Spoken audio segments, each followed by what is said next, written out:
Welcome to the first ever daily conservative pop culture show that gives you the latest pop culture news without the leftist propaganda. Here with more is Alex Clark, spokesperson for Turning Point USA and the host of Poplitics. Miss Alex Clark, she is the newest member of Turning Point, and she just left the #1 rated morning show in Indianapolis to go and do that. I'm Alex Clark, and this is Poplitics. Kylie freaking Jenner, I am hardcore at heart.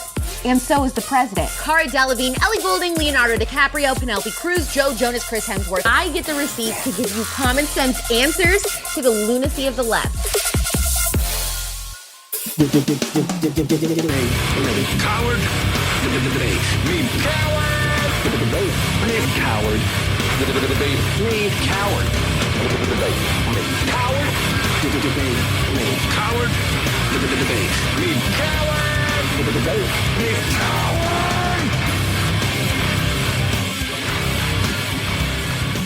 Welcome to Debate Me Coward. I am your quid pro bro, best friend of Stutterin' Joe Biden, that enlightened centrist with the balls to tell the quivering masses out there that better things, they aren't possible, Lenny Thompson. And to all our lady listeners tonight, I just want to say, sorry for talking about my balls, but you know what? I can't help it. Joe is going to do what all the pollsters say he's going to do. It's just like my inhibitions have left my body. I'm so excited about it. I can feel it. He's going to do what they say he's going to do. He's going to win all those states where he's up. Do you feel the divine spirit in the air tonight? Fellow Democrats, are you with me? Have you seen how the polls have not changed one iota? Do you believe in miracles? Biden is poised to take a giant buy dump on Ronald Klump. And he ain't no nutty professor.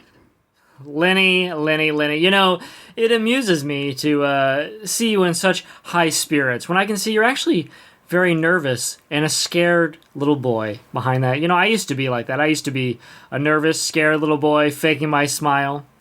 But I have a real smile on my face today, okay? Oh. And it's not because I know that Biden is definitely going to lose and you're just building yourself up to crash and burn down at Javits Center all over again, although that is nice. But good spirits, mate. May the best man win on Election Day. We shall see. What? Really? Yeah, good spirits, I guess, but the election is less than 50 days away. Oh, too soon already. Wow, 50 days. And it seems you are a bit too lackadaisical, my friend, about Trump's chances. We're 3 minutes in to this show, and not once have you accused Joe Biden of getting high on baby blood. Not once. What gives? Well, I won't be needing to do that today, Lenny. Okay, that is the old Ralph. What stands in front of you now is the new Ralph. Okay? And life has totally changed the way only love can change one's life. Is that what you're talking right? Like you're half British right now? I'm just in good moods, good high spirits, because I am seeing someone. Oh, okay. Would this be your girlfriend Karen, who I believe you bought a yellow star for, a yellow Star of David, that read gun owner on it, and, you know, your Jewish girlfriend Karen, I should add. You bought this to show that you were oppressed too. Is this the same woman, and why is she still dating you? No. Karen and I had called it quits when I wouldn't break lockdown to come visit her in Brooklyn. Oh, right. Mr. No Mask and the lockdowns are tyranny wouldn't leave his New Jersey studio apartment to go to Brooklyn, now would he?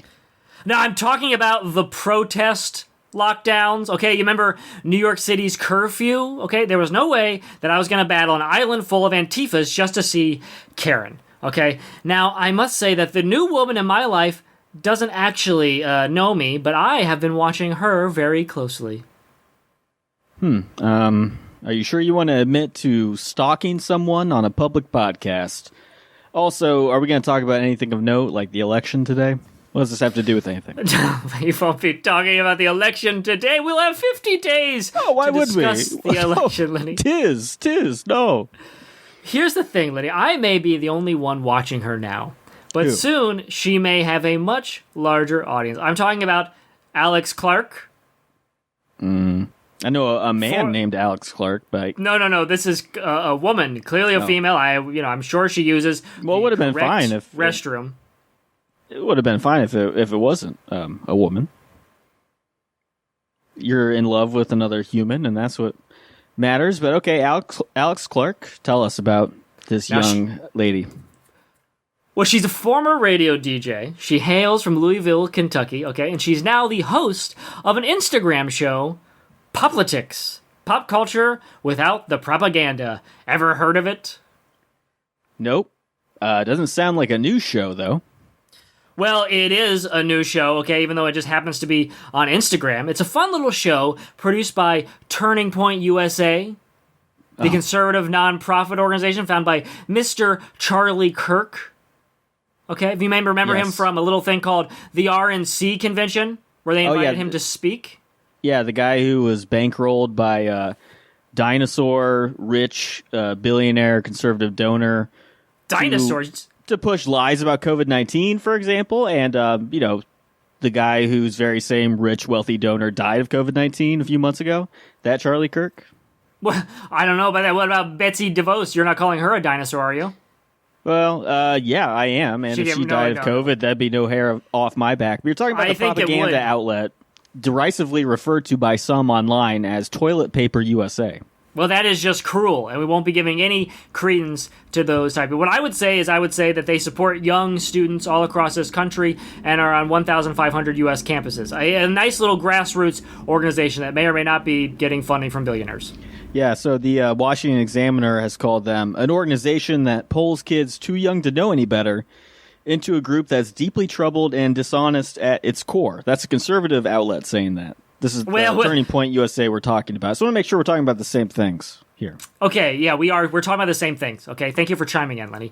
But what about this? I'm convinced that, this is a quote, by the way, I'm convinced that the work by Turning Point USA and Charlie Kirk will win back the future of America. Who said that? Charlie Kirk? No, that was Donald Trump Jr. Oh. And here's the thing. Donald Trump Jr. has also been watching Miss Alex Clark. He also has eyes for her because just 2 days ago, he posted an Instagram story featuring a tweet of hers. So you're watching Instagram videos. Got it. And this is important. Why? Why is this? Why are you telling me this? Because I'm in love, Lenny, okay? Alex Clark is my new cute conservative. You gotta get a cute conservative in your life, Lenny. A cute conservative. Is that anything like the Netflix series Cuties? A cute conservative? No. And I'll tell you this, she's got some serious opinions about that movie. Or Yeah, at least I'll the bet poster. she does. Well, a cute conservative, great. Shouldn't you be twisting your brain in circles to justify why the president downplayed the coronavirus? You know, what he told Bob Woodward in February, because he's dumb enough to talk to Bob Woodward for his next tell-all book about him? No, I will not be talking about that today, okay? You see, Lenny, let's get back on track, okay? There's cute conservatives, and then there's dude conservatives, okay? There's only two genders allowed in the Poplitics universe. Now, cute conservatives are white, blonde, auburn-haired, tan, J. Crew sweater, Starbucks pumpkin spice latte in one hand, and a purse with a small dog in the other hand, and they love to live, laugh, and love. So you've announced... Let me just get this straight. You've announced that you're dating some conservative Instagram girl. I just want to acknowledge... Good for you. I don't think you actually are dating her, but now it's time to talk about some recent polling. Joe Biden Greg, play the clip. I'm Alex Clark. I love ya. Greg, play it again. I love ya. And again. I love ya. Greg, play it again. I love ya. Okay, now save that and then email it to me and then show me how I can get that on my phone later. And here's the thing, Lenny. She also... You are just... I'm sorry. You're like... I mean, this is wife pillow level patheticism. We can't do a hateful at each other's throat show every week. How about one show where we talk about love? Okay? Here's the thing. Alex may not know me. She may not actually know me, but she does have a cute nickname for me. Greg, play that other clip. Hey, you little squirt. How about some fresh squeezed juice? Now, here's the thing, Lenny. We might not know each other. Yes, that's true. But when we do meet, we're going to get along because we have a lot of things in common. Not only are we conservatives, but also we like to rap. Now, I've rapped on this show a couple of times, and she loves to rap. Greg, play the clip. Yo, his palms are sweaty, knees weak, meat sweaty. There's vomit on his sweater already. Meat sweaty. He's nervous, but on the surface he looks meaty, sweaty to drop bombs. But he keeps on meaty, sweaty. What he wrote down, the whole crowd goes so loud. He opens his mouth, but the meat is sweaty. He's choking out. Everybody's joking now. The clock runs out. Meat sweaty over. Blow. Killed it. These are the most cringy, god-awful things I've ever heard. That's right. And today, we're giving our audience the meat sweats. No, we're not. Yes, we are. Greg, you don't have to. I don't know what he wants you to play, but don't do it. I have a new saying for you. It's called the meat sweats. When the show is beefy, juicy, and meaty, I get the meat sweats. We're gonna have the meat sweats together today. Kinda sexy. Here come the meat sweats. Now, here's the thing. I think that I have what it takes to be her Mr. Poplitics. Oh, producer Abigail says she wrote down what she thinks I should be looking for in a Mr. Poplitics. She says, a guy who loves pop culture, takes me out for Instagram pics, can cook the best chicken nuggets, hates lettuce, amen. Loves Jesus, amen. Loves Trump, amen. Oh, good beard. She knows me. Good tan, yes. I do like a tan. You know you don't have a beard, right? Or anything close to a tan. I mean, you're basically... You look like you're on death's door and have the muscle mass of a 5-year-old girl. No offense to 5-year-old girls. Look, that is only because I have been doing Jordan Peterson's diet of eating beef and salt through all of lockdown, and I think it's finally about to start having a good effect. My health's about to take a real big turn, and then you'll see. You'll be jealous, okay? And it doesn't really matter if I don't have a beard or a tan, okay? Because she's going to fall in love with me when she sees how big of a fan of her show I am. And did I mention another plus for her? She doesn't fart. No, I don't fart, period. Lenny, I'm what you would call a cinnamon roll, which I believe is the name of fans of the show. Now, we all meet at a Facebook group that requires approval by answering 3 questions, one of which is, how much speech should be free? 25%, 50%, 100%, or all but hate speech? How does all but hate speech? How does that apply? What percentage is that? You're just supposed to know? Well, you know, they don't have the data to know how much speech is hate speech and then subtract they're just asking about the percentages. Why would they have the data? Look, these are facts over feelings, people, and that's just one fact that they don't have, okay? In fact, I'll bring this up. She actually recently had to shame viewers of her show in a video for constantly getting this wrong. Getting what wrong? The question, how much speech should be free? The correct answer is 100%. And if you don't get it right, you get banned from the Facebook group. Well, I thought that isn't that speech though? It's a little like, I mean, if it's 100%, then the wrong answers should count too. Well, no, you have to no, because you have to agree that all speech is free. Because if you don't agree that all speech is free, then you break the rules and you don't get to speak. That's the rule. So Ralph has a crush, and we're going to do a whole episode about this. Greg, this is what we talked about. I wasn't in the standing meeting yesterday. That's my bad, but you know, I had a beach day. I had to get my tan on. You know how it is. You're my going lady to enjoy listeners, this. I think they know. I'm going to win you over. I think by the end of this show, you two are going to have a crush on Alex Clark, Lenny. Okay, because also it's not just me. Donald Trump Jr., as I said, he's a fan. Okay, she was on Charlie Kirk's show. Okay, and her she boss.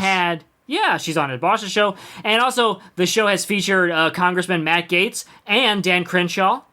The fact is, Lenny, we're all huge fans because there's nothing like this show. There is nothing like this show in the movement. We are the first ones. This show is important in the culture war because it isn't in-your-face conservative, and it's such a great introductory point for people who are new to being conservative, or they just don't know what they are yet. They don't know what they believe. This show is busting stereotypes about conservatives from people who think that we're old men and just don't know anything about pop culture and are lame. This visibility is important. Please support us in any way that you can. Hopefully we'll be back tomorrow at 4 p.m. Eastern, 1 p.m. Pacific. It is pop culture without the propaganda every single day, God willing. She's a voice for people who don't even know they're conservative yet.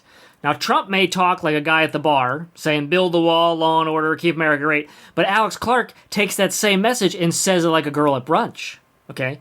She's talking to the future white suburban moms who are 20 years old now, and soon they're going to be the backbone of the Republican Party. I mean, Who else could shame the big city tax-loving liberals of New York City like this? The city is a complete disaster. Just the other night, there were 3 dead and 23 shot in 20 separate shootings overnight, according to ABC7 New York. And even worse, he's forcing taxpayers to foot the bill for luxury hotels accommodating 13,000 homeless people, which costs $2 million a night. No holla. Always money in the banana stand. Oh no!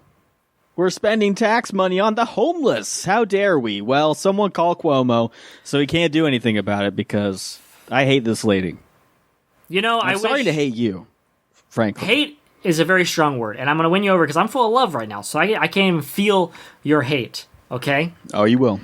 If you keep this up. You know, wish that you were take the show a little bit more serious, then we would have a show that had some influence. Oh. Just like Poplitics might someday. It's currently averaging at about 400 views per video.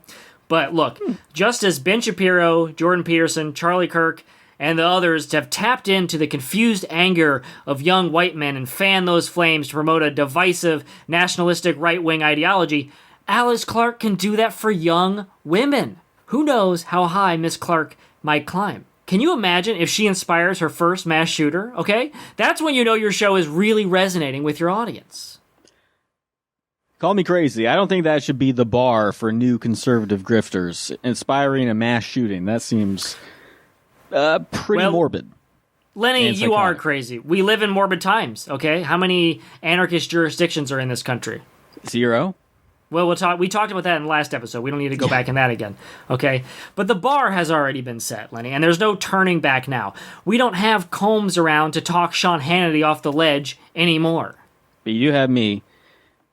But I'll leave that for another episode. So I want to back up here. A new white woman is spewing far-right propaganda, and this is the big news in Ralph Ellsworth's brain. No, you take that back. Take that back. Take what back? The word you said, the Which P one? word. White? The P. No, the P. White is also not good to say. You might call it right-wing propaganda. I'm going to start that show. Propaganda. Yeah, propaganda. Well, here's the thing, Lenny. It actually flows a lot better because liberals are more naturally creative than conservatives, maybe. I mean, it could be. Maybe that's why I came up with a name that actually works instead of a dumb name like Poplitics. Here's the thing, Lenny. There is propaganda. If you had a Goebbels right today, it would be the Lincoln Project. Propaganda. They're modern-day Goebbels. No. I just want our audience to be clear about this. Poplitics is pop culture without the propaganda. But it does have copaganda. Propaganda isn't real. Now, before we play it, I think it's a good time to let the audience know that Poplitics uses a form of political commentary that was started on the Bill O'Reilly Show and then used much more heavily on Waters World, the Fox News commentary show hosted by Jesse Waters, where you interstitch movie clips into your argument and hope that it comes off as sort of relevant GIFs. It's usually a character saying a line in an ironic way to emphasize the host's non-ironic point.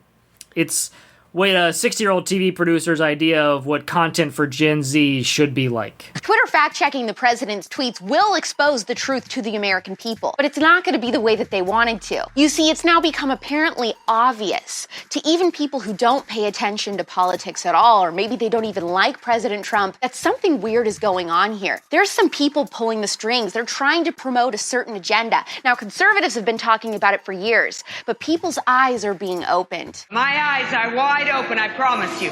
People are catching on, Lenny. And you know, a lot of people go, hey, I don't know why everyone seems to dislike the president so much. It doesn't make any sense to me because I don't read the news. And then someone comes on and they go, hey, you like Trump. Tell me why he hates the mail so much. And you go, I don't know, but here's this Instagram video. Send this episode to a cinnamon roll who has asked you recently why mail-in voting is a bad idea. Ralph, this is definite, not even veiled, just aggressively apparent propaganda. And you know how I know, because we are propaganda, by the way. You know that you and I both know that there are talking points written by DC think tanks, who use focus groups and test phrases and messages and narratives to appeal to the voters of each political party, right? We're kind of an industry, me on the left, you on the right. And Dion Thotsky, the Bernie bro who runs this podcast network, would pull our show off the air in a second if we questioned any of those talking points on the air. So we are Popaganda, and so is Poplitics. Mama Papadopoulos, whatever this show is. Poplitics. Which I will Pop. admit, Poplitics. I like Now, I will admit- soda-politics. No, here we say Poplitics. Okay. Bad joke. I mean, it is a thing where, like, you put it in an email or a Google Doc, it'll constantly correct itself to politics, so it is a pain in the ass. But, yes, Lenny, here's the thing. They do admit that they have a conservative bend, okay? Oh. They don't deny that. Is that a crime? Is it a crime to be conservative? In Joe Biden's America, yes, it will be. Propaganda is purposefully only telling one part of a story or leaving out information to fit a particular narrative and not telling someone that you're presenting information from a certain perspective. Poplitics is conservative. I'm conservative. We have nothing to hide. But all of these pop culture outlets are in bed with the left because they are the left, and so is Planned Parenthood. It's all supposed to be one big dirty secret, but conservatives are smarter than that. Oh, we know. Now look, Lenny, you certainly cannot say that any of these classic episode names sound like propaganda.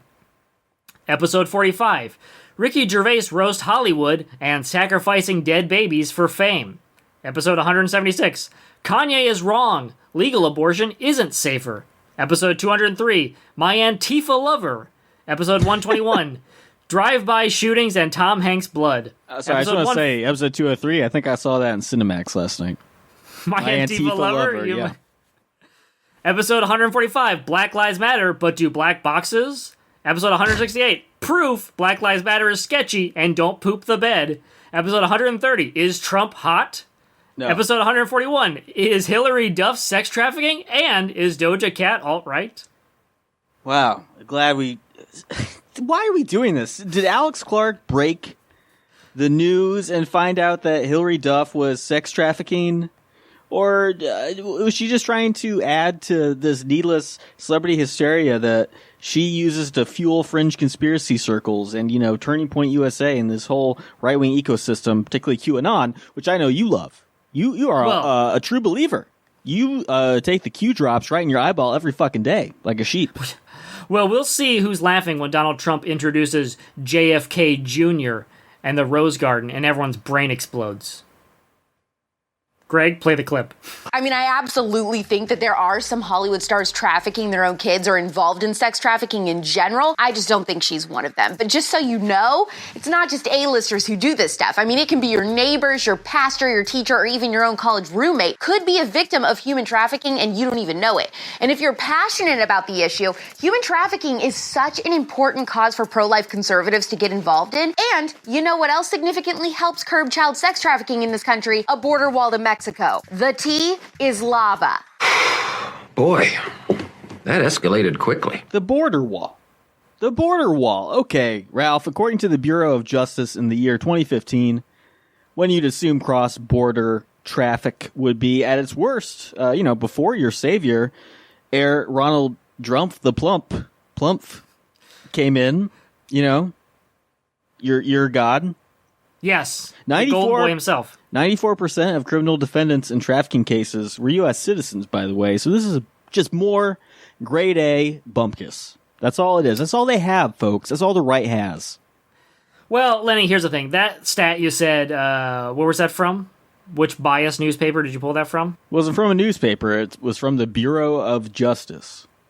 Justice. Does that sound official enough for you? Well, justice is supposed to be blind. How do they know how many it's a bureau. Criminal defendants, how many... Okay. Well, stop before you embarrass yourself, please. Here's the thing. You may be quoting data. Okay. I'm not quoting data from Star Trek. I wish I was, because that'd be more interesting than Alex Clark. Definitely. Facts don't care about your feelings, Lenny.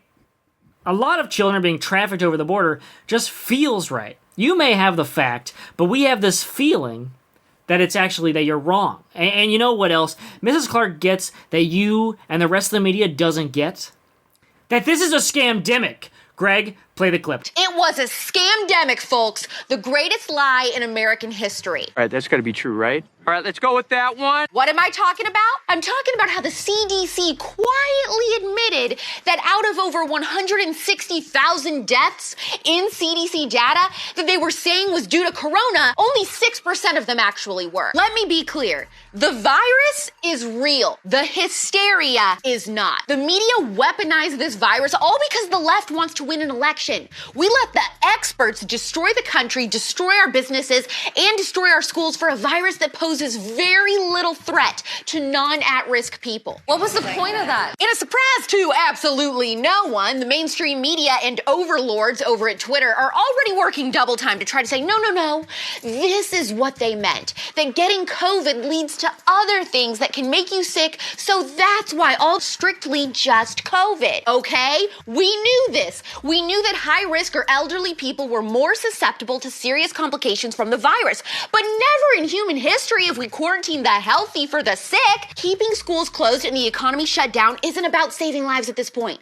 It's about dismantling them so that you're peak miserable, peak unhappy, and peak angry going into the election. You'll pay for this. But here's the thing. If your state is still shut down, it's not the federal government who has anything to do with that. It is your governor. We have this little thing called federalism, which is a form of government where powers that are not delegated to or forbidden by the federal government are reserved for the states and the people. Whoop-de-doo. What does it all mean, Basil? It means Washington, D.C. is not shutting down your state. Your state government is. So if you're feeling unhappy and miserable, that is who you should be taking it out on at the polls. A lot of people don't realize this, but your local government has way more impact on your daily life than a president ever will. Okay, so she is essentially trying to spin this by blaming the governors. That's what Trump did. He's the leader, but he shoves off blame on someone below him in terms of authority, even though our great governors are far superior to Donald Trump in moral clarity, character, and godly authority, I think. But that's just me. But look, you wait until Joe Biden gets in there, and everything is the same. Maybe, but at least you'll have a president that says, yeah, you know what, dog, we messed up. Sorry about that. Healthcare? Nah, not yet. Maybe next time. Oh, is that a fact? Well, I don't know. I'm just kind of... I feel like my brain's broken after listening to all these clips. Like, what is even going on? Well, I'll tell you what's going on. And then it's that Alex Clark and the rest of the cute conservatives and Cinnabons are much too smart to fall for these sort of little fact checks that the left's always doing. Things are getting censored left and right, and because it says fact check on it, it must be true, right? Oh, don't you worry about that. Listeners, could this get any dumber? Could it? You know, she could be using this platform to actually share some nuanced concerns and have a mature conversation with the adults of America, and potentially to a base that is often belittled and looked down upon by our corporate media complex, young women. You would think that a young woman with a platform like this that may not have that many viewers but is bankrolled and has potential, it would be refreshing maybe to hear a young woman, conservative or not, get on a platform like this and use it to educate America about things that are actually happening out there in the world, whether it's celebrity news or real news. But no, all she's doing is just parroting the views of the Trumplican death cult, as I call it. And no, you cannot take that name for your death metal band, because it's already mine. Republican Death Cult. She has a line, Lenny. She actually did an entire episode on the Wayfair conspiracy, where certain QAnon circles were so convinced that the online merchandiser was trafficking children that they got the company to actually respond to them and say, no, in fact, a $10,000 table is just a table. And that was an entire episode about that. Yes, wow. Yeah. What a great use of the Wayfair executives' time. Those nice people. Well, I mean, I'm just saying that, Alex had to report on the news, and the news was that some Republican circles were searching the names of missing children and seeing at a table on Wayfair's website had the same name, and then bam, you just do the rest in your mind, you come to that conclusion, and you know that it must be true. Okay. What was the table's name? I think it was like Maria or something, Oh, yeah. Of course, I must refer to this specific Maria. Not a common name, though. Look, these people are sick, Lenny. These people are very, very sick. I agree that Alex Clark and all the people who watch her dumbass show are sick. Well, here's the thing. I feel physically sick watching these clips with you. Well, no, here's the thing. This is why I was trying to use this to illustrate that she actually has a line, and we have to give credit where credit is due, where she did say to her audience that she doesn't believe in the Wayfair conspiracy theory. Okay, and now her and I are going to have to agree to disagree on that one. But she did give us Q-heads a little wink when she was talking about a story involving Tom Hanks' wife. Sorry, what's her name? Tom Hanks' wife? It's not Tom Hanks' wife. No, I believe it's Tom Hanks' wife. She took his name. She didn't. She took the last name wife. No, she took his name, Tom Hanks' wife. Actress, singer, and Tom Hanks' wife, Rita Wilson, is advocating for mail-in voting. To her, it's a safe, secure way to cast your ballot. And she isn't the only celebrity asking for this either. Maybe she's pushing for this since her and Tom ran off to Greece and she wants to mail in her ballot from there as they try to wiggle their way out of being affiliated with Jeffrey Epstein. At least, that's what the kids are saying. You know, I'm saying all this out loud and I probably shouldn't be. Because you see, Lenny, Tom Hanks has been on the run because he's a pedophile connected to Jeffrey Epstein because Jeffrey Epstein had his phone number, so Tom Hanks drinks baby's blood. Now, he's been addicted for years. Shh, little one. Shush now. Do not besmirch the good name of Mr. Rogers, Forrest Gump, and the guy from Bosom Buddies. Well, look, Lenny, Tom Hanks. Alex Clark is just asking questions, okay, which can be very hard to do. She actually tries to inspire some confidence in her viewers to stand up and ask questions. You know, she encourages young people to stand up for what they believe in. I know at times social media gets so loud with certain ideas and talking points that you start second-guessing yourself and you're wondering if maybe you are wrong too. Girl, you're not. It's never easy to stand up for your beliefs when the world is against you. We're always going to be the minority, but we can't be worried about what they think. What we need to be worried about is what he thinks of us. Deep. If more people understood that supporting an organization like Black Lives Matter, Inc. means supporting the dismantling of the nuclear family, legalizing prostitution, promoting Marxism, and supporting abortion, then I don't think they'd be too keen on supporting it either. Hot Take Tuesday. It only matters what he thinks, Lenny, and he is God, by the way. Not sure if you caught that. Oh, yeah, no shit, Ralph.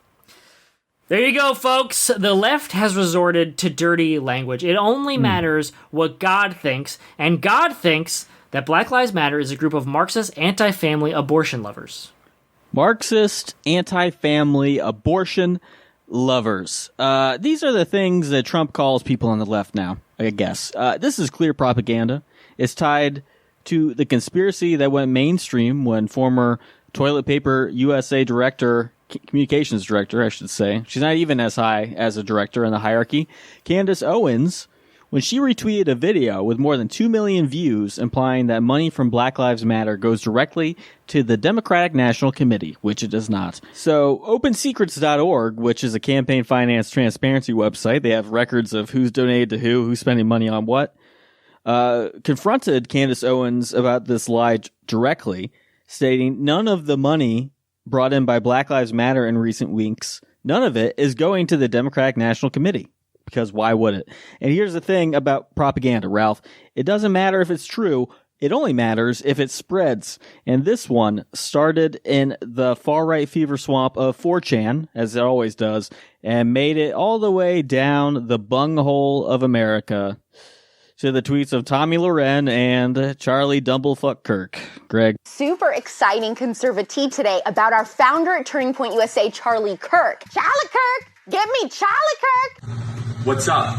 He just signed a massive deal with Salem Media Group to host a daily 3-hour conservative talk radio show that will start on Monday, October 5th. Charlie's going to be talking about the breaking news of the day and help listeners understand what it means, which, oh my gosh, cute conservatives, we need that. Am I right? I'm so excited. Oof, Charlie. I feel like you can really hear the disdain that he has for this show in his voice.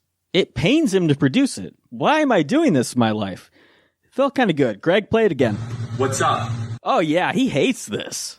Look, the point is that it doesn't matter if Charlie Kirk shares conspiracy theories or produces other shows just to parrot them to new markets. What matters is facts over feelings, baby. And the fact is, Charlie Kirk is smart, and he doesn't apologize. Jumping on the woke bandwagon in America is a business. People are making money off of your manipulated emotions. I know it's hard refusing to buy into the lie, because that's what it is, that America is an inherently racist, terrible country where black people are oppressed and dying at the hands of police at unprecedented rates. Drew should have taken a cue from Turning Point USA's Charlie Kirk, my boss, and how to not cower to the mob and stand for truth even when it's hard. So a lot of people messaged me and they said, Charlie, I really hope you'll apologize. I really hope that you will reconsider what you have said.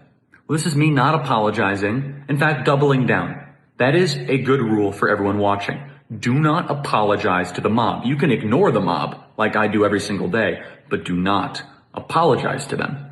Ever. Especially those of you that love our country, that love facts, love data, and love everything that we know to be true in our civilization. So as I said yesterday, a black person is far more likely to be killed by another black person than by a police officer. So here's some numbers to support that. Actually, according to the Center of Disease Control, blacks do die more than white people and Hispanic people in America, about 8 times more. But it's by other black people. It's black on black crime. There are more black homicides in America, actually, than if you combine all white and all Hispanic homicides together. Tragically, a vast majority, almost all of them, are black on black crime. Here's the thing. The road to hell is paved with good intentions. People are telling you that you're immoral for refusing to accept this narrative that America is systemically racist. I would say refusing to tell the truth is immoral. One of the main ways to determine if someone is a moral person is whether or not they're a liar, right? As Christians and conservatives, we have a moral obligation to tell the truth, and it is not always easy, but it is the right thing to do. Thank you for saying it. It's time to tell the truth. Finally, yes, you are a racist. I'm so glad you can admit it. Isn't that the truth? Go on, Lenny, have your fun, but I ignore you, just like I ignore the rest of the mob. Oh, good dog whistle.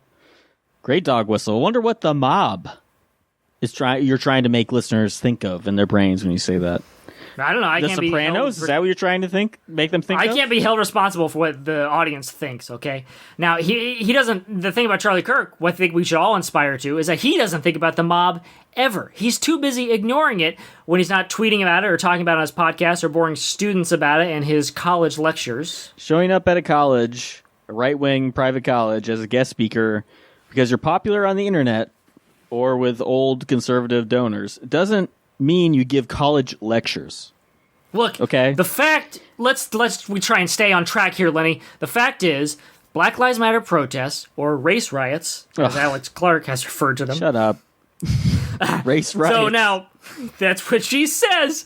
Now, Alex and Charlie want black people to know that they hear them. They're listening and not learning. Because they know that black people shouldn't be afraid of the police. And you know who they should be afraid of? I'm not sure that you have the authority to say what black people should be afraid of. Oh, why? Because of my white privilege? Greg, play the clip. White privilege. Like, can we not? Black people should be afraid of other black people. A message that resonates with Turning Point USA's mostly rural white audience. Comedian and actress Tiffany Haddish says racism is making her afraid to have children and that she would hate to give birth to someone that looks like her, knowing that they're going to be hunted or killed. I need to correct you on that point. Black people are not being hunted down, at least not by police. By other black people, yes. These are lies, and black people have equal opportunities like everyone else in this country. Is it true? Yes, I know you hear things like, despite only making up 13% of the U.S. population, African Americans are 2.5 times more likely than white Americans to be killed by the police. What does that mean? It means that blacks make up 53% of known homicide offenders in the U.S. and commit about 60% of robberies, even though they are 13% of the population, according to the Wall Street Journal. When you control for crime rates, that disparity vanishes. Sensational. That's the word you're looking for. So, Ralph, answer me this. Does Alex Clark or anyone at Turning Point USA know why homicides and robberies might be higher in those more densely populated African American areas? No, they don't. They just say the number. Yeah, well, either this implies that the socioeconomic structure of America is not as equal as they say it is, or something else is fundamentally different between the races. Because, look, white people, through redlining and discriminatory practices and all-out racial violence and terror, have subjugated and limited the opportunities for African Americans in this country for hundreds of years. So what are you saying? It's something biological? Putting this ideology that you're selling in line with eugenics or the beliefs of white supremacist groups?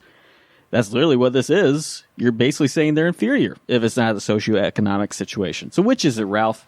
Well, you're trying to pull a race card here, Lenny, and here's the thing. These numbers can't be racist because they're also quoted by Candace Owens, who is a black lady, despite having the beliefs of a 50-year-old white boomer. And she actually quoted those same numbers very recently, and it actually got her in trouble with Cardi B. In trouble with Cardi B. Oh, no. I'm sure Cardi B does not give a shit about Candace Owens. Was she sent to the principal of Cardi B's office?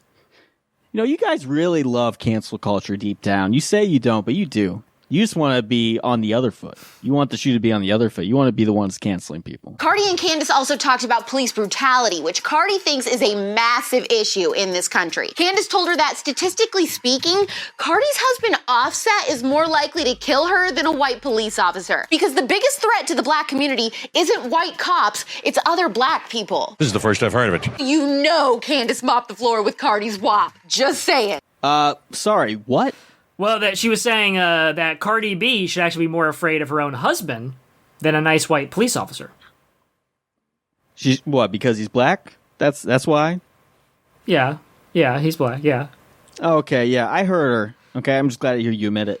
Now, Ralph, imagine that you were actually at a dinner party with Miss Clark, and she introduces you to a strong, tough, America-loving, bearded, and tanned war veteran husband, and you tell her, be careful, because statistically, he has a lot of PTSD and will someday kill himself or you in your home. Don't you think that would be an aggressively tasteless way and crass way to bring up a statistic like that? One that's already debatable, by the way, if not flat out misleading, and I'm sure it withholds a lot of context. Well, I would never say that to her, Lenny, okay? But back to Alex's point. Cardi and her wet-ass pee is wrong. Okay, let's not lose topic here that there is no police brutality issue, and even if there was, racism is over, so who cares? In the newest episode of the Apple TV show, The Oprah Winfrey Conversation, Oprah Winfrey said, America cannot achieve restoration unless the nation acknowledges racial injustice and a betrayal of black Americans. Here we go again. Oprah said that people cannot move on unless there's some acknowledgement or a spoken claim of people saying, I did that and I'm sorry. Aren't you forgetting something? Yeah, like, I don't know, the Civil War where Americans literally fought other Americans to end slavery? Or what about Lyndon B. Johnson's Civil Rights Act in 1964 that ended the segregation that had been put in place by Jim Crow laws? The Voting Rights Act in 1965 that ended efforts to keep minorities from voting? Or, what about the Fair Housing Act of 1968, which ended discrimination in renting and selling homes? We're just forgetting about all that, I guess. It never happened. I'm sorry, but facts are facts. What I don't understand is not only as a country have we said I'm sorry over and over again, but we actually made a conscious effort to improve. That's just another reason why America is the greatest country in the world. That makes sense. Can I just say, Oprah, I've never been a slave owner, and you've never been a slave. You're a black billionaire in the United States who voted for a black president twice, who won twice. If America is really as racist as you insinuate, how would any of that have been possible? It doesn't make any sense. Yeah, well, we did have a Civil War. We passed the Civil Rights Act, the Voting Rights Act, the Fair Housing Act, and you know what Republicans did in response? They pissed on Abraham Lincoln's grave by launching the Southern Strategy, an electoral strategy used by the original Law and Order presidential candidate, Richard Nixon. And he won the 1968 election doing that thanks to Lee Atwater and his despicable ploy to drive a wedge between Southern Democrats and the Democratic Party using racism and white identity politics. What's changed? What's changed? That's my question for you, listeners. What has changed? Ask yourself that. All right, allow me to quote Mr. Lee Atwater, actually. I have the Southern Strategy Wikipedia page open, full transparency. And as I said, he was a political consultant that helped Nixon and Reagan win the White House with his racist tactics. So in 1981, he said this to an interviewer. In 1968, opposition to the Voting Rights Act would have been a central part of keeping the South. All you have to do to keep the South is for Reagan to run in place on the issues he's campaigned on since 1964, and that's fiscal conservatism, balancing the budget, cutting taxes, the whole cluster. The interviewer asks Lee Atwater, but the fact is, isn't it, that Reagan does get to the Wallace voter and to the racist side of the Wallace voter by doing away with legal services, by cutting down on food stamps. Atwater, y'all don't quote me on this. You start out in 1954 by saying N-word, N-word, N-word. By 1968, you can't say N-word. That hurts you, backfires. So you say stuff like forced busing, states' rights, and all that stuff. You're getting so abstract now that you're talking about cutting taxes, and all these things that you're talking about are totally economic. And a byproduct of them is that blacks get hurt worse than whites, and subconsciously, maybe that is part of it. I'm not saying that, but I'm saying that if it is getting that abstract and that coded, that we are doing away with the racial problem one way or the other. You follow me? Because obviously sitting around saying we want to cut this is much more abstract than even the busing thing, and a hell of a lot more abstract than N-word, N-word. Now, look here, Lenny. I'm not going to sit here while you call my girlfriend a racist. My girlfriend is not. Is your girlfriend racist. Lee Atwater? What? No. Alex Clark, you're trying to tie Lee Atwater's beliefs and saying that this country actually still is racist and that the Republican Party is literally using racism. What has changed? What has changed? Well, I'll tell you what's changed. Tell me, if Lee Atwater had his own Instagram show, would he do an episode called What is Juneteenth plus 3 iconic black conservatives? Would he? I hope he took this opportunity to educate some young white women on Booker T. Washington. That would be maybe appropriate. She actually did say that she wanted to feature some lesser-known black conservatives. Herman Cain? Not Herman Cain. God bless his soul. Rest in power. No, instead she mentioned Ben Carson, Condoleezza Rice, and economist Thomas Sowell. Of course. She did mention that he was a former Marxist, and to illustrate that to the audience, she showed a clip where he said that he had turned away from Marx because of facts. I'm sorry, did you fart in the microphone? Yes. I'm sorry, Lenny, did you fart in the microphone at great black hero economist Thomas Sowell? Yes, because I hate him. Okay, He's a book every anonymous racist commenter on any news story is like, I like black people. Read Thomas Sowell. He'll tell you all about how they deserve to be slaves. Well, here's the thing. I think the key there is that he used to be a Marxist, but he turned away from that lifestyle. Yeah, because of facts. Let's just say I don't buy that, but let's hear the facts. Well, actually, he didn't actually say any facts. It's just literally him saying the word facts.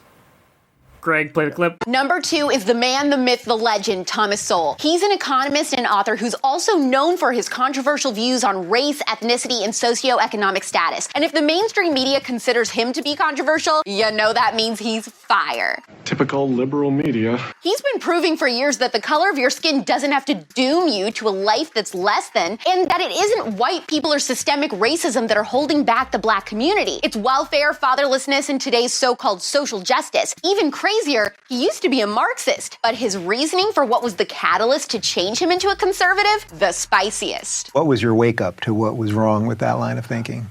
Facts. Facts. That's it. If you get it, you get it. Okay, Lenny? So now... When you said facts, I thought you were going to actually have something No.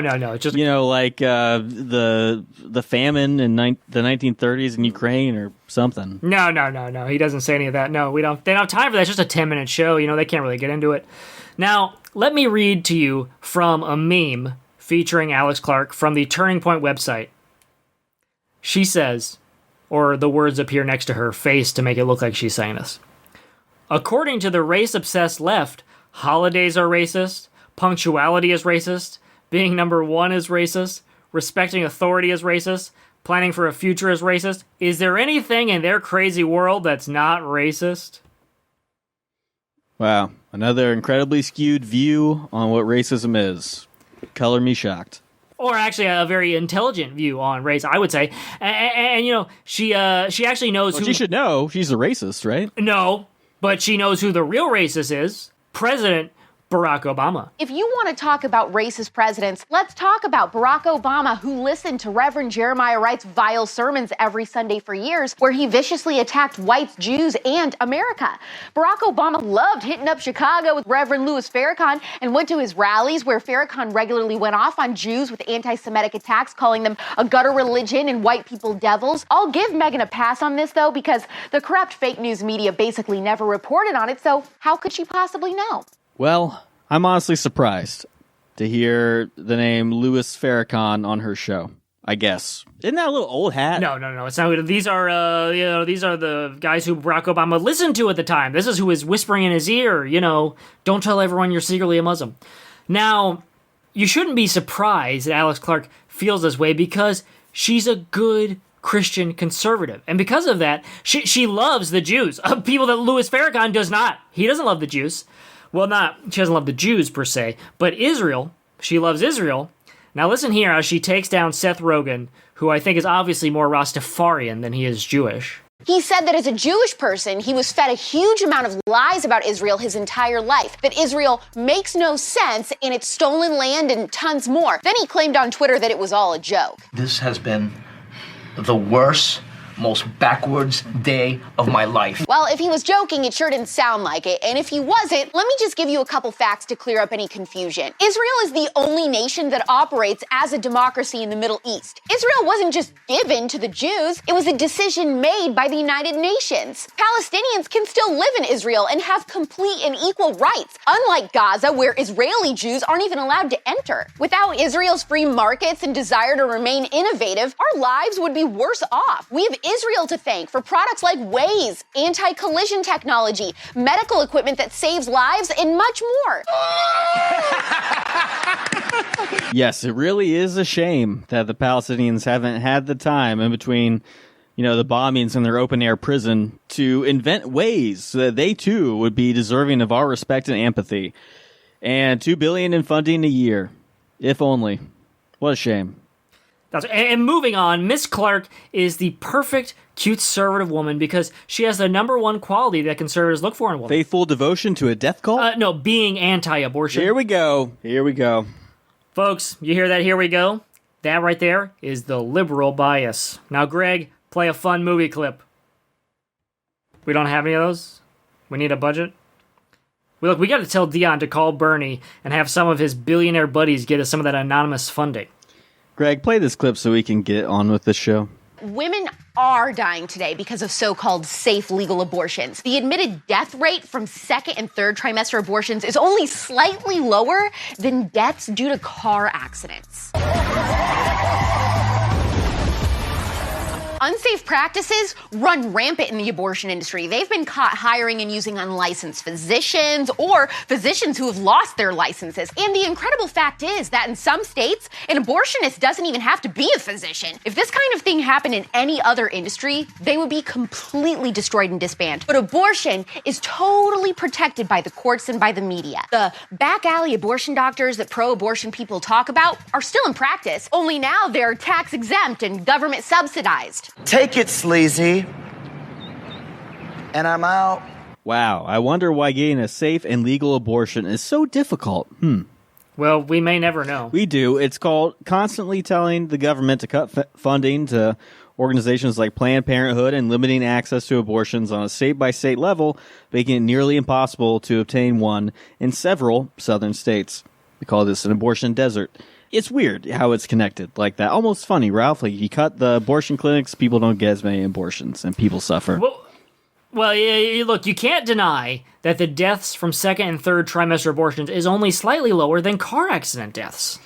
Wow. Well, to be clear, I tried to fact check this and can only assume she's talking about the global late-term abortion number and counting the number of births terminated and comparing that to car accident deaths. So real quick context. According to the CDC, 91% of abortions occur in the first trimester, and the procedure is 14 times safer than childbirth. In 2018, there were only 160 third trimester abortions in the United States. 160. 160 children, Lenny. Well, I guess in the way an acorn is a tree, maybe. Well, look, doesn't matter what I say. Ms. Clark and her viewers will continue to vote Republican no matter what form their Trump death cult takes, simply because they're pro-life and obsessed with this dumb culture war. But if you extrapolate the CDC data on abortions to presidents, there are generally lower abortions during the terms of Democratic presidents. There are fewer abortions, a lower rate. Under Reagan, abortion rose 5.7%. It dropped 37% under Clinton, dropped only 3.7% under George W. Bush, and then dropped 24.5% under Obama. Under Trump, it has dropped to just 5.3%. La la la la la la la la la. You know what else I love about future Mrs. Wiggleworth? That I can see it now, Lenny. Do you take me to be your man, to be your dude conservative? And she smiles, and she, Mr. Poplitics, I thought. Papa Poplitics? Just a man in love. She said earlier that Mr. Politics will be a man that she could go toe-to-toe with. Well, given what I know about your medical history, I don't think that's you. I think she would definitely crush you. It's like the NDA you signed to do this show means nothing. You walk the line every week. So now let's listen to a clip of Alex Clark defending women wearing leggings at work and how she takes that to help defend us men. I don't know why they need defending, but okay. Because we need help. We're under attack. I guess women should be able to wear leggings to work because we put up with the gender wage gap. I mean, it is exhausting doing all those mental gymnastics just to convince yourself that something exists when it actually doesn't. If the argument is, I'm stressed and overworked, so I should be comfy, then you'd also have to let men wear sweatpants. They also deal with stress at work. Sweatpants are all that fits me right now. If you're in sales or meeting clients, you should probably not be showing off your assets. It really depends on the type of job that you have to determine what you can get away with. Or if you're Lizzo, you can just go full 2 cheeks wearing pieces of a t-shirt at a family-friendly basketball game. She sat her bare butt like that on the nasty gym seat. At the end of the night, she found 3 chicken tenders, a Diet Coke, cheese fries, a soft pretzel, a gingerbread house, and Anthony Davis's eyebrow right between her cheeks. So she was talking about leggings and then bent over backwards to make this an issue about how it's unfair to men, and then did a crazy detour to make a long-winded mean joke about Lizzo. Facts don't care about feelings, Lenny. Sorry that you sound a little butthurt about your buddy Lizzo. Facts don't care about continuity either, I guess. And we've seen that these aren't facts, by the way. In many cases, this is just baseless propaganda. They pull minor statistics to uphold a cruel worldview. Facts over feelings, yeah, you say that over and over again. I didn't think you even know what that means. But I know what it means. It means cherry-picking data to deny empathy. Folks, that's what it means. For a group that denies thinking with their feelings, it makes you wonder, what is it about Lizzo or Cardi B or Barack Obama or the Black Lives Movement that causes so much visceral anger in them? That they have to build these little echo chambers for themselves and their audience to say, the rest of the world is crazy for asking you to feel, not us. We know that something feels right, and it must be right. Here are some quick statistics to yell at anyone who makes you feel bad in the comment section of thehill.com. Well, that's all this is. It's more feel-good racist comfort food for the QAnon crazies. I'm trying to patent that ahead of the election. The QAnon crazies. Starts with a Q. Get it? Yeah. Well, here's the thing. You're trying to accuse me of feeling something, but I actually will tell you that I feel nothing. except for love for Alex Clark and her new show on Turning Point USA, Poplitics, pop culture without the propaganda. From all of us here at Debate Me Coward, we're wishing you all the best, Alex. We hope the show is a big success. No, we don't. In fact, there's nothing new or interesting about this show. Just another blonde face in a sea of conservative grifters. Auburn, she has brown hair. Do you even watch the show? Whatever. They all have blonde hair and wear skirts on Fox News. You know how it is. She's just another grifter. Another empty suit for the right-wing movement to use as a puppet. It wants to wear the costume of a gossip show and then under an incredibly thin veil, do the same thing that every other conservative grifter online does. Charlie Kirk, Ben Shapiro, The Blaze, Diamond and Silk, the Hodge twins.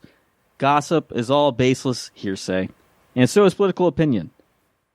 So why not combine them, I guess? That was her thinking. It's all the same. All the way back to the 90s with Rush Limbaugh yelling conservative talking points into the ears of talk radio listeners, suck at a dead-end job. Well, now people are at a dead-end job, but they're just scrolling Instagram and getting the exact same bullshit propaganda. It's not going to work. Look, not in Joe Biden's America. No. We'll make this illegal. I can't even believe, I don't even know how you're thinking. We're going to make TMZ illegal, too. Just, that's just the cherry on the cake there. Look, this is a pop culture show, okay? It has nothing to do with Rush Limbaugh or any of those guys. It's totally different. It's not even about politics, it's about pop culture. You remember Glenn Beck? I feel like I'm dating myself when I talk about Glenn Beck, but you remember how on his Fox News show about a decade ago, he would always dress up like a college professor in front of his chalkboard on his Fox News show. Remember all that during the Obama years? It's all these aesthetics trying to push him as, an egghead, honest guy, when he's really just pushing a decrepit, bankrupt ideology. Glenn Beck looks like he's pushing the topics of a peer-reviewed academic journal to some lesser-informed folks, instead of the mainstream Republican conspiracy talk that he's known for. And it's the same with this. It looks like TMZ, but it talks like Tucker Carlson. And it's a shame that it's looking for viewers who won't be able to tell the difference. But all I know, and all they know, is that it's giving them permission to act on their worst instincts and push a gross political ideology. And to illustrate what I mean by gross, Greg, I actually pulled a clip of Glenn Beck from a show in 2006 where he was asking a Muslim senator if he can be trusted. Tell me if you don't hear an echo of Poplitics in this shtick. History was made last Tuesday when Democrat Keith Ellison got elected to Congress representing the great state of Minnesota. Well, not really unusual that Minnesota would elect a Democrat. What is noteworthy is that Keith is the first Muslim in history to be elected to the House of Representatives. He joins us now. Congratulations, sir. How you doing, Glenn? Glad to be here. Thank you. I will tell you, may we have 5 minutes here where we're just politically incorrect and I play the cards face up on the table? Go there. Okay. No offense, and I know Muslims. I like Muslims. I've been to mosques. I really don't believe that Islam is a religion of evil. I think it's being hijacked, quite frankly. With that being said, you are a Democrat. You are saying, let's cut and run. And I have to tell you, I have been nervous about this interview with you because what I feel like saying is, sir, prove to me that you are not working with our enemies. And I know you're not. I'm not accusing you of being an enemy, but that's the way I feel, and I think a lot of Americans will feel that way. Well, let me tell you, the people of the 5th Congressional District know that I have a deep love and affection for my country. There's no one who is more patriotic than I am.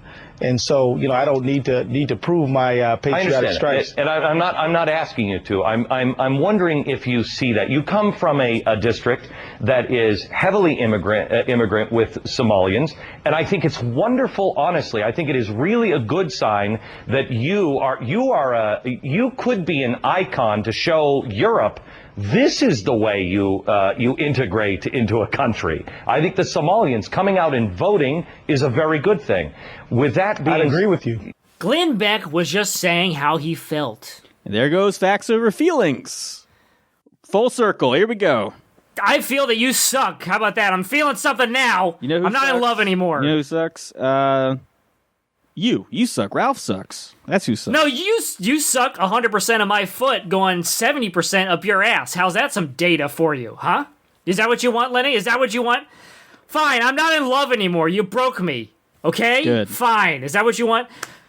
Look, a research team wants to thank Twitter user Lydia Burrell for putting together a bunch of cringeworthy clips from Poplitics that inspired this entire show.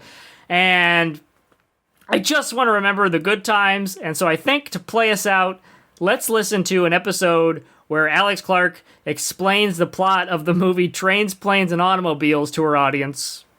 For some reason, because she also thinks that they're dumb and have never seen this movie. So she spends a minute of a 7-minute show explaining the plot. It's about these two guys who don't get along at all. Steve Martin's character is a control freak, and he's trying to get home to Chicago for Thanksgiving with his wife and kids. Well, his flight gets rerouted to Kansas because of this freak snowstorm, and everything snowballs from there. See what I did there? To make matters worse, he's forced to travel with John Candy's character, who he thinks is super annoying. And with that, check back next week for another exciting episode of Debate Me Coward, where we will not be talking about any Instagram crazy conservative show. I promise. I can't believe it. You would hurt me like this because I'm in love. That bothers you. That makes Greg, we gotta me talk after this. Being in love is racist. We're gonna do a folks. kneecap to kneecap, Greg. You and me, mano y mano. Catch you next. Love is racist. This show is stupid. This show is stupid. This show is stupid. This show is stupid.